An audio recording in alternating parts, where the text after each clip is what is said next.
Hello, welcome to A Piece of My Opinion, a reaction channel in a classroom setting. A piece of my opinion.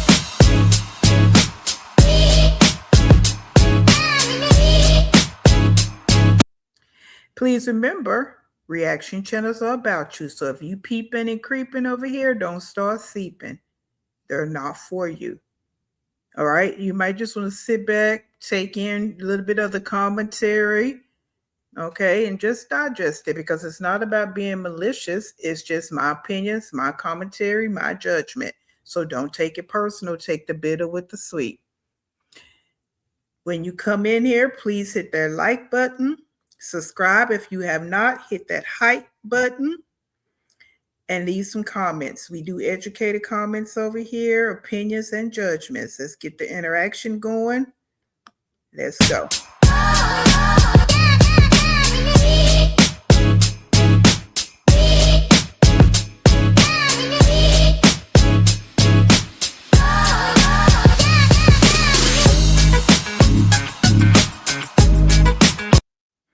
Alrighty. I hope everybody's having a good day, good evening, morning, afternoon, weekend, weekday, work day, whenever you're seeing this. I hope everything is good in your space. So let's set our tone. Our agenda is going to be big family living. Her name is Shayla, mom of 10, 5 baby daddies. She's telling her story how the 5 baby daddies came into her life. All right. All of them were by invitation, but she's telling her story. And again, I've said this in the last maybe 3 videos because she did have this spanned over to about 6 videos, I think. Her story, right? And I appreciate it because we get to get her background and not just assuming. All right. Go look at the past videos I've done on her. Just a quick recap. She did get pregnant as a teenager. She had 2 children before she graduated from high school, so she did graduate. At some point, she did go get her CNA license. So just kind of put that up there. Put that out there. In relation to some of the other mothers in quotation marks in this sector that I talk about and some other reactors talk about.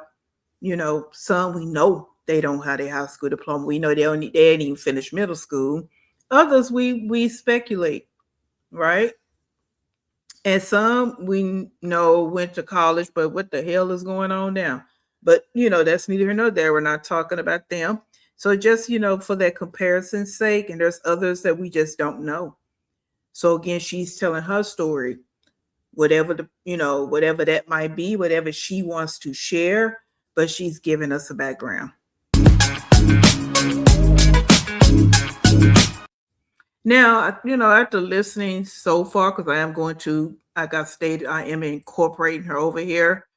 I just had a question because when we talk about 10 children and when you kind of look at all the other mothers in this sector, because this is not anything new. If you pay attention to history, we know that mothers, when birth control wasn't a thing, had multiple kids, right? Some of us come from a family where our grandmothers or great grandmothers had a lot of kids, right? Or a lot of children. But birth control wasn't the thing, okay? And there was a different day and time. Every period of time is going to bring what it's going to bring. So we're talking about here and now. And multiple kids is just baffling to me. So I was just, thinking about it, and I'm like, can you be addicted to pregnancy? So I put it out there and did the old Google thing, to find out some things. So this is not necessarily a word, but we're setting the tone. Just something to think about. So let's see what was said.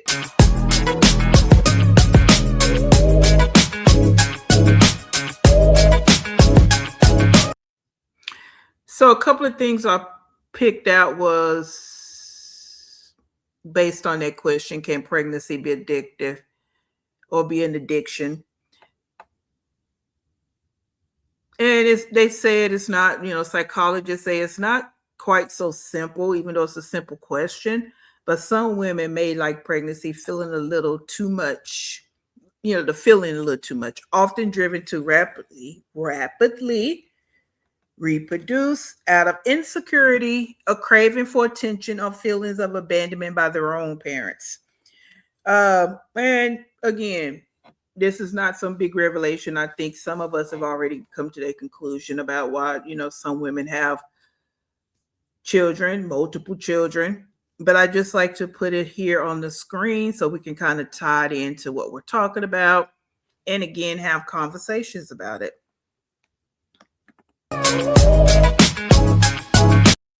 Women who are obsessed with being pregnant are literally feeling an emptiness inside of them, just as alcoholics and drug addicts use substance to fill a psychological void.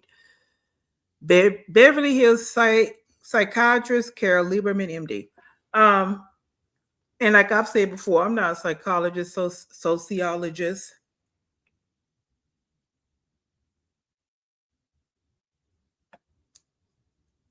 Psychiatrist, none of those things. Okay. So I'm not trying to diagnose her. It's just a question. What makes a woman this young have so many kids that you can't afford?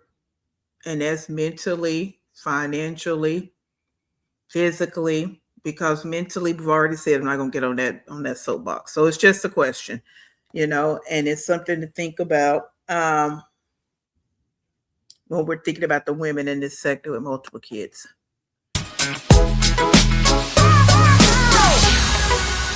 Good morning. I'm trying to get some more story done before y'all lose interest. I know it's been a while, and the story been like kind of dragging. So I'm gonna just get into it today. I'm just getting home from dropping the kids off at school. My hair look crazy, but I'll do my hair after.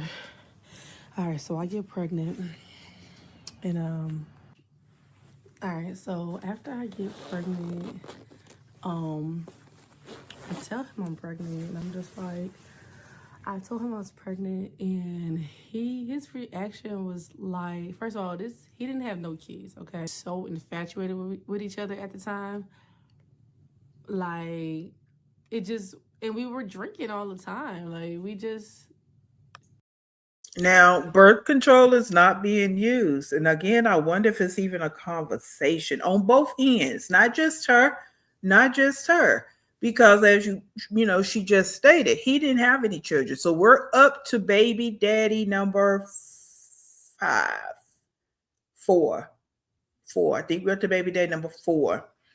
Um, I know we have four kids in the mix.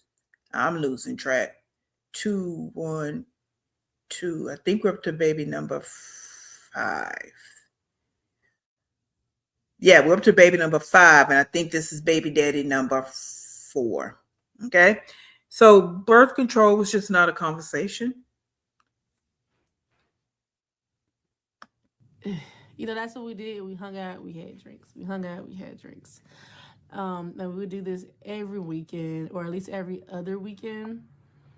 And the other days that we weren't drinking, we were just hanging out with the kids, but we were definitely with each other every day. I got pregnant. I told him I was pregnant, and he was like, "What? Oh, I'm not ready for this. Let's take a break." And I'm like, "What?" I was so hurt. Yo, I was so hurt, man.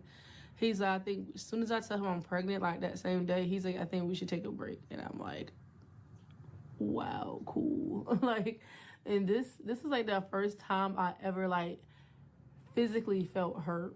Not just like hurt in a sense of like my feelings are hurt, but like my stomach was hurting. I still remember this. And also want to say this when I was kind of trying to give a quick background on her. She comes from a two-parent home. Right. So again, that's a loaded conversation in itself. But just thinking about her, I wonder where this thing came from where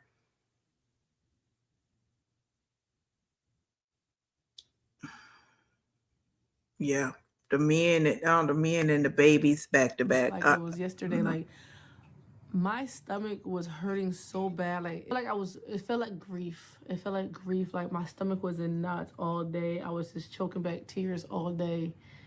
And and I was hurt, man. I was really, really hurt. So I'm just like, okay, there's nothing I can do about that. So I just like kind of accepted that. That was like the longest day ever. My God. Because that was like the first day in a long time that we didn't talk. Even though it had only been like at this point, I think we were together like 7 months or something like that. Um, and I'm like, cool. And like I remember like that weekend he had like went on a date or something like that with some girl. And um, I'm just like, it is what it is, whatever. I guess we're just over with. It was like a few days later, and I'm just like, I'm thinking about him so much, but like, I'm the type of person where I'm not going to chase you. If you say you don't want to be with me, it just is what it is. Yeah, I'd be hurt, but I'm not going to try to, oh, baby, please take me back. That's never been me. I just accepted it. Like a couple days later, he calls me and he's just like, I can't do this. And I'm like, what do you mean? He's like, basically I think I want to get back together because I don't know, he was just telling me how he went on a date and it just didn't feel right. And you know he panicked when I told him I was pregnant, and he apologized, and I was so happy and so relieved because I'm like, um it was at the time I really wanted to be with him and I loved him, and you know uh I don't know, so we got back together. I'm trying to think. Hold on, because I don't. And at this point, I'm still living with my mom, and he's still living, with the teacher. I mean, I'm pregnant at this point, so I stopped drinking. He's not drinking as much either because if I'm not drinking, Yes, and she lives with her parents. So she has 4 kids, pregnant again, and she's still living with her parents. Now, as I stated before, I'm not, saying that she needs to be kicked out or anything of that nature, but I just wonder the conversations that were going on. And I believe she had a lot of freedom because she was able to go out and hang out, party, and drink like she should have been doing, minus having all the kids because she's still young. She's in her early 20s. So she's doing what someone in the early 20s should be possibly doing if that's what they want to do, minus the 4 kids. Okay. So that's that. he wasn't really drinking either. So we're not really drinking at this point. He was drinking, but He wasn't getting like super drunk around me because I couldn't drink. So I remember it was like a time where I'm going through my pregnancy. So I did start like a work at home, like not a job, but I would do like surveys and stuff like that for money. And there was another website I used to make money on. I don't know. I was making money at online. It was saving money for that because I wanted. And this again is where I clap it up for her because she was trying at some points to make money. Like I stated, the CNA thing, she messed that up. She talked about that.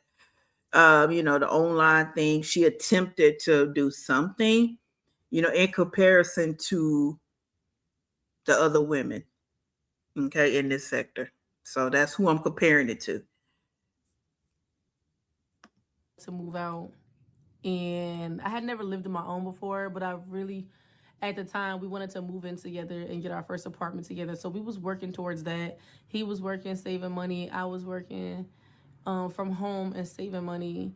I wasn't really making a whole lot of money, but like I was making something. And at the time, I didn't have, like now I have rental assistance. It makes having a home stable and easy for me. But back then, I did not have none of that. So I just had to save anything I could to try to get an apartment, and we saving up and everything.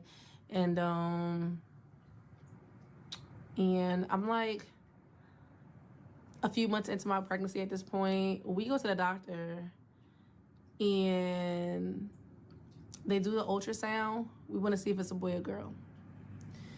So this is supposed to be Another red flag. Another red flag. This is supposed to be something that's like special, a special moment.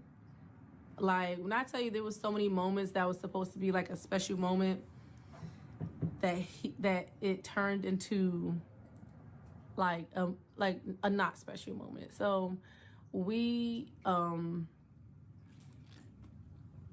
to the doctor and they're doing an ultrasound. We're looking, la la la. And the ultrasound tech says, "Do you want to see the sex of the baby?" And we're like, "Yes." We're both excited. And then they say, "Oh, you're having a girl." And he's just quiet. And I'm like, "Oh, like sweet, like another girl." Because let me see, I had a baby girl at the time also. Um, that was I guess 2 at the time. She's like 2. So they said it's a girl. Okay, I'm happy. He's not happy. So after we leave, I dry off, and we're getting ready to leave, and we are in the hallway waiting for our ride. Back then, wait, was there Ubers back then? Back then, there was either no such thing as Uber, or Uber wasn't accessible the way it is now. But I think there was no such thing as Uber. So we took something called like Ride Transport, which was like, it was paid for by my insurance. Like I'll call the ride. It was like an Uber, but like medical transportation. So I'm waiting for medical transportation to come pick us up to bring us back home or bring us back to our neighborhood. And he is angry, like cursing, like pacing back and forth. And I'm like, what's like, mind you, I didn't do nothing to him. We weren't having a bad day. We weren't arguing. This anger is coming out of nowhere. And he's just like, why I gotta have a girl? She gonna be a hoe just like you. And What did he just say? What the hell? I'm just like, what? Like, where is this coming from? It literally came out of nowhere. And I'm like, why would you say something like that? And he's angry at me because it's a girl. And in his mind, I was just some whore because I had 4 kids before him. So that was just that. And that's I don't know, it's the unfortunate mentality, but I think that a lot of men think that. But then you have to look at it, why are you with her? If you think that about her, why are you with her? Why are you having unprotected sex with her?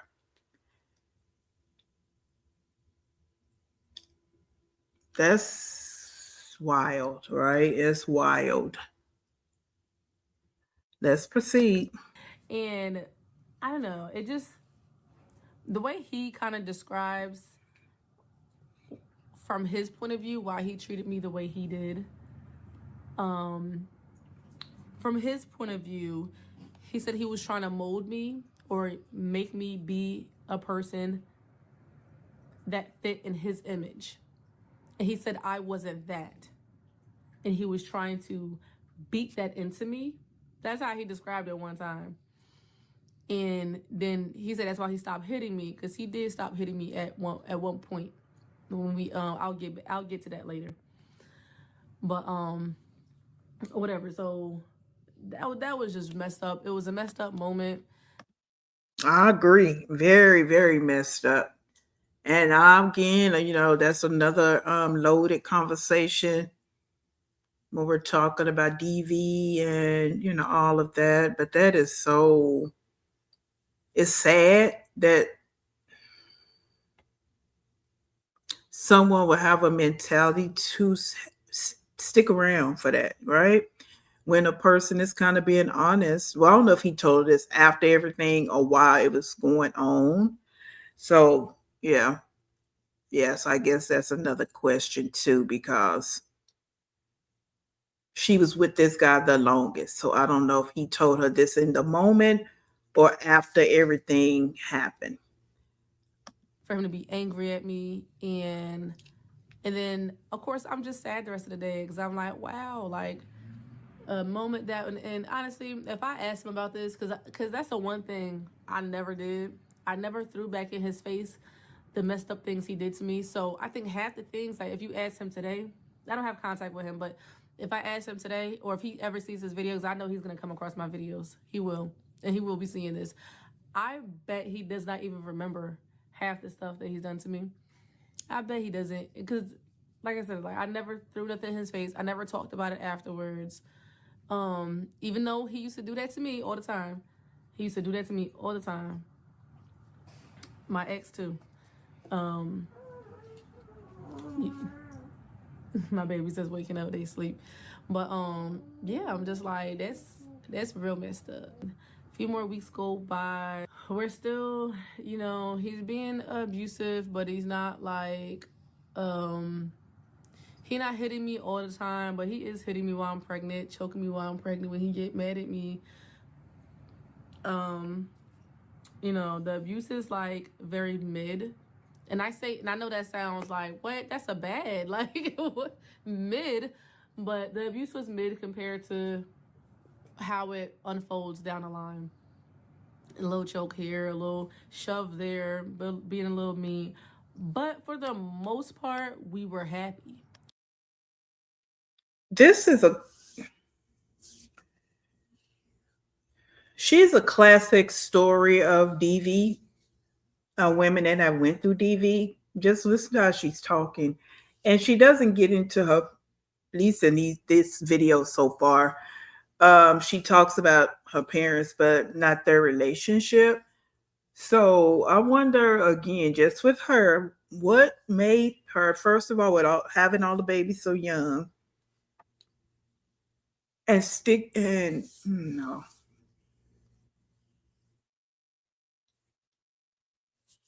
stuck around for that. And I guess we can ask this question to any DV survivor or someone that might still be in the middle of that. So I'm definitely not going to be insensitive about that conversation. I just have questions like, wow. And again, it's unfortunate that this happens in people's lives. It's very unfortunate. And I know that sounds weird, but because I know some people, we can't like grasp how are you happy when he's being abusive, because it wasn't always like that. It wasn't always him being abusive. We had, when I was pregnant with our first child, it was probably more good times than there were bad times when I was pregnant with our first child, with our daughter. Like, he was funny. He was, and I'm trying to paint this picture. So, because a lot of people, when they're in abusive situations, or they talk about their abuse, they talk about all the bad times, and that leaves viewers or people from the outside looking in to just not be understanding like what attracted you to this person in the first place. And I guess I'm trying to give a glimpse of the positive things we had together as well as the negative, because I don't know, like, he could be angry, but he was also very silly. He was very loving. He was a very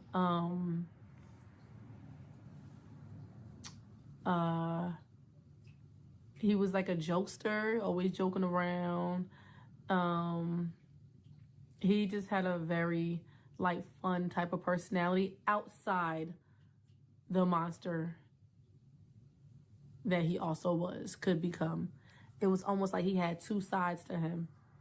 And some days I didn't know which side of him I was gonna get. If I was gonna get his funny side, his loving side, or if I was gonna get, like, he was very affectionate. Like, he loved to be affectionate. He loved to be close, just lay down for hours and hug each other just for hours. What else? So down the line, it's almost time for me to give birth. I'm like 9 months pregnant now. Still living with my mom. We still saving up money, which we're not doing the best job of saving, but we're trying. We get a bank account together. We share And I like her accountability, right? She don't really just sit and blame the other person, the other person, the other person. She takes accountability in the shenanigans of it all, right? I like that. And that's probably why that contributes to her calm demeanor, because she don't I feel like when the women out here trying to keep blaming the man, the man, the man, they always, their voices are whiny or loud, and all the cursing has to take place because they have to kind of deflect. So I like the calmness about her and the accountability component. like a bank account so we could save money together because we were sharing money and sharing not save and stuff like that. So we get a joint bank account together, and that's on both of our names. We spent, at this point, he got kicked out of the teacher's house, and he had to go live back with his dad. His dad lives in like 2 towns over, but it's not far. It's like 15 minutes away. This is Jersey, so the towns are pretty close together. And I hang out over there all the time, me and the kids sometime, or sometime my mom will watch the kids, and it'll just be me and him. I'm hanging out over there, and I go into labor there at his dad's house. I'm like, I think I'm in labor, my stomach hurts. He's like, okay. So we go to the hospital, they check me, and then they tell me like, oh, you're not far enough, so we're gonna send you home. I get sent home. Though I'm in labor, I'm just in like a very slow labor. Go to back to my house, and he knows I'm in labor though. He knows I was in labor a total of like 27 hours. It was so the next day, I don't know. I guess he was drinking to celebrate. Hey, you could drink to celebrate, but don't get drunk. You don't want to be drunk while your child is about to be brought into this world.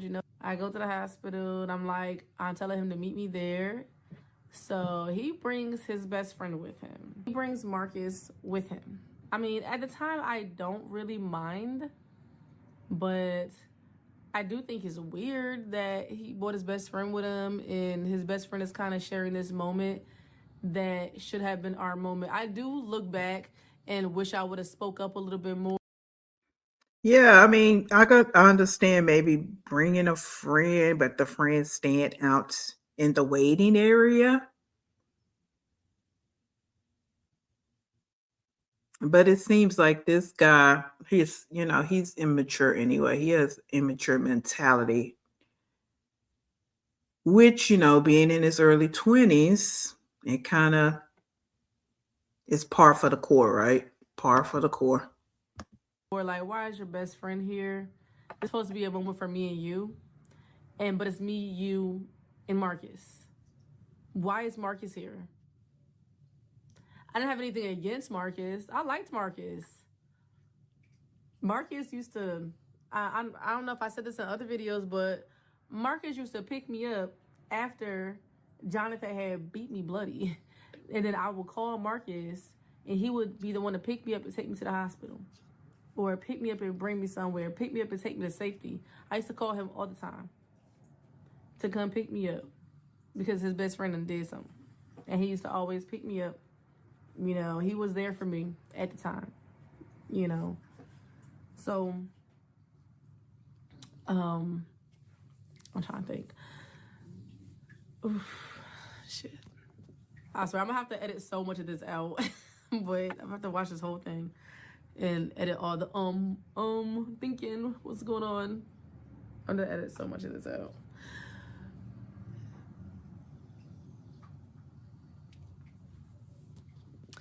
That's the one thing I just was getting on my nerve the whole time. When you were in labor, you are, that's a really heightened emotion type of time. And not only had he been drinking, so he smelled like alcohol, it was like making me nauseous. He had smelled like black and mild smoke, and that was making me nauseous. And he also smelled like weed, and he was high also. And I'm just like, the whole time he's like doing a lot of like joking around. and making fun of me because I was in a lot of pain. This is crazy. Like, I'm in pain. I'm in labor, and you're just being real immature. But what do I expect? Like, do I expect anything else? I don't. So it's bothering me, but I expected this out of him, because at this time, now it's 2013. So it's been over a year since we've been together. And so I don't really expect anything else. So it's time for me to give birth. And his friend is still there. I give birth to our baby, push the baby out. He was very emotional. Of course, he started crying because, like I did tell you, he was adopted. So this is like his first blood. His daughter is his first blood relative he's ever known because he was adopted. And he was adopted by white people. I don't know if that, I think that does affect. He was adopted by great people. His family is great. His family's awesome. But he did express that growing up, because he was black and his family's white, he had some issues growing up because people used to make fun of him because of that in like not maybe elementary, maybe middle school. I don't really know, but he said some kids used to tease him and call him adopted boy, and that's when he like started fighting in school a lot, because some of the kids used to make fun of him. So having our daughter was very special to him. He often talked about how special that was to him because he didn't have any other blood relatives, like biologically. Like, this person is biologically a part of me. I can see my eyes in her eyes. I can see, you know what I mean? So, and he is happy now that we're having a girl. I'm gonna post some pictures somewhere up here, right here. Expect to see some pictures right here. If I can try to. Those are some cute pictures. Cute baby. And like I said before, I'm a strong, firm believer in everything is done for a reason. Um, Not just because you're making dumb decisions, but there's a reason behind everything, good, bad, or indifferent, right? And so, and it doesn't always have to be an excuse, it's just a reason. And I do believe people make excuses too, so I'm not saying that doesn't happen. But yeah, so him being adopted and adopted by a white family, depending on how they were raising him. Yeah, and I'm not definitely not making an excuse for him being abuser or mean towards her, but she, she's only giving us a tad bit of the story, but I'm sure some of that plays a part into some of his quote unquote issues. If I can try to do that.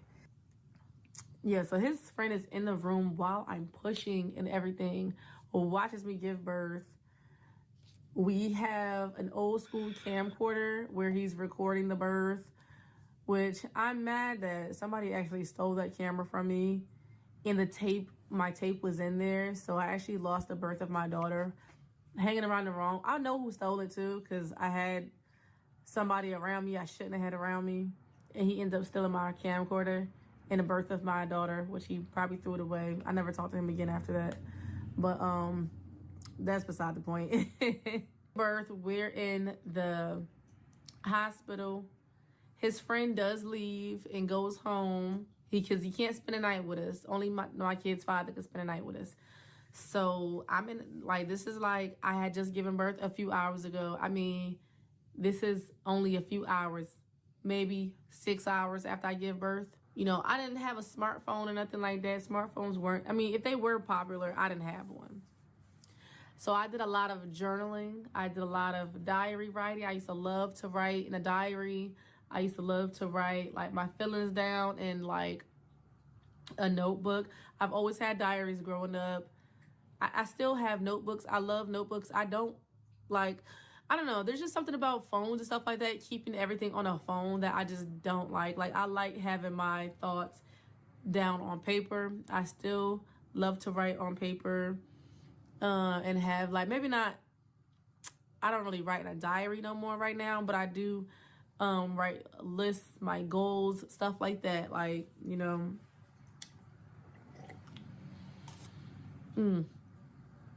so wow, I just had some weird deja vu from that time. I guess because I'm thinking about everything. So it's a few hours into us. They take our baby and they take her to the nursery for a few hours so they can give her some shots and stuff like that. And they just told me, go ahead, just rest, mamas, blah, blah, blah. I'm like, okay, it's the middle of the night.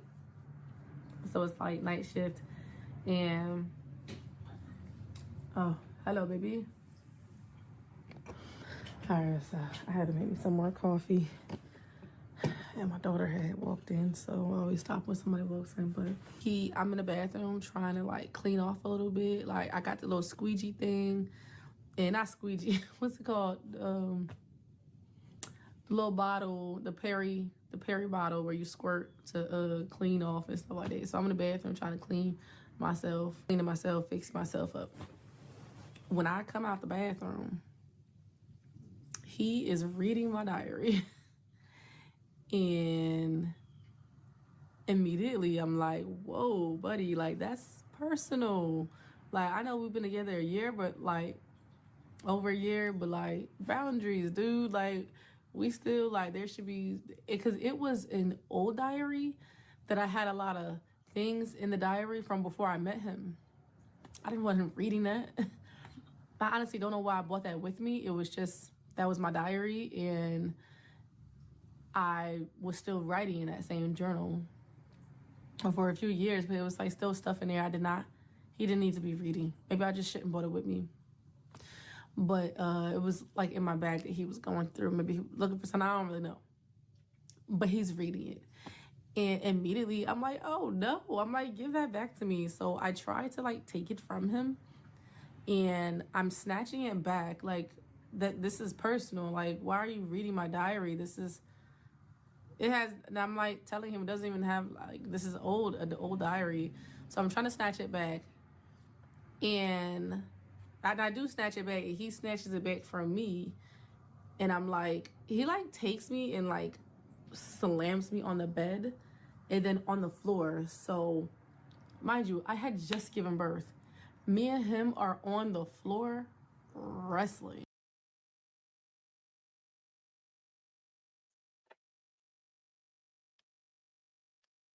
I mean, this is wild.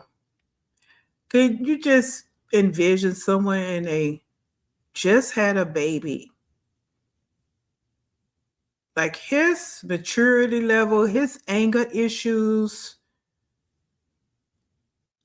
were deep. And well, his anger issues were deep. His maturity level was low. I mean, what man, he's not, well, he's a young man, but wants to just fight to the death to read somebody's diary and or journal, right? Man, this is wild. For this diary, because I'm like, I want this back. And I guess in his mind, he's like thinking I'm hiding something, and I wasn't hiding nothing. I just didn't want him to read my personal stories in there, and maybe I just shouldn't have brought it with me, because he wanted to see what was in there. And I'm literally telling him it's just like old stuff. And we are tussling back and forth. We are all over the floor, over the bed. He's mushing me. He's pushing me around. He's like being so rough with me, slamming me on the floor, slamming me back on the bed. Like, yo, I am bleeding from, I just had a baby. I think at one point he got me in a headlock. I just know it was rough. It was rough. Like, we are slipping and sliding all over the floor. And eventually he yanks the book out my hand. I'm on the floor, and he goes to the bed. He couldn't have not cared about her. The mother of his child just gave birth, and he's focused on a freaking journal. diary.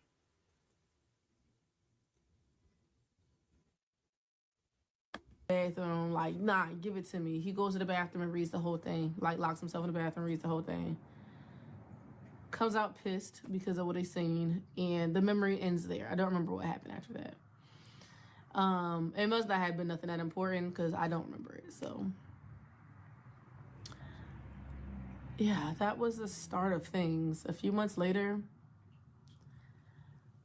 like that was kind of like the start of like things getting like serious because it's like that was crazy how he did that like that right after I had given birth. I agree. Like, wow. The things people do and the things people go through. Mm. Like something should have told me right there, do not move in with this guy. If you think he's bad now, wait till you move in with each other. It was definitely one of those F around and find out moments for me. Like, a few months go by and we have enough money to move now. Apartments were cheap back then. Our rent was only, we see this apartment listed for $1,100 a month. It's a 1 bedroom, and we have 5 kids together. Not together. We have 1 kid together, but we have 5 kids. I have 5 kids. I am at this time now. I'm 24 with 5 kids, right? Or am I 23? No, I'm 24. I have 5 kids. I'm about to be 25 at this point though, because my birthday is rolling back around. Because I'm 24. We have like a 1-month-old or 2-month-old. My baby just had turned 1 or 2 months. We find an apartment, and of course our credit isn't good, so we use his dad as a co-signer. His dad co-signs with us. The security deposit is. And I'm wondering why the credit wasn't good. You were living with your parents, so what credit was you using? And he was living from pillar to post. So what credit was he using? Only $500. Oh my God. Like now when I look at places, the security deposits be like anywhere between $7,000 and $23,000, depending on this. Like it's a whole nother world now in New Jersey anyway. I don't know how it is across the country, but in New Jersey, yeah. So we get approved for the apartment, and then we move in together, and all hell breaks loose. And I'm gonna save part 3 for later tonight or tomorrow. And I can believe all hell broke loose because again, this is the baby daddy that she was with the longest, that she had the most kids by. All right. Oh my gosh. So thanks for watching. Please subscribe, like, comment, share it out, do all the things. And please, please, please stay in peace. See you in the next one.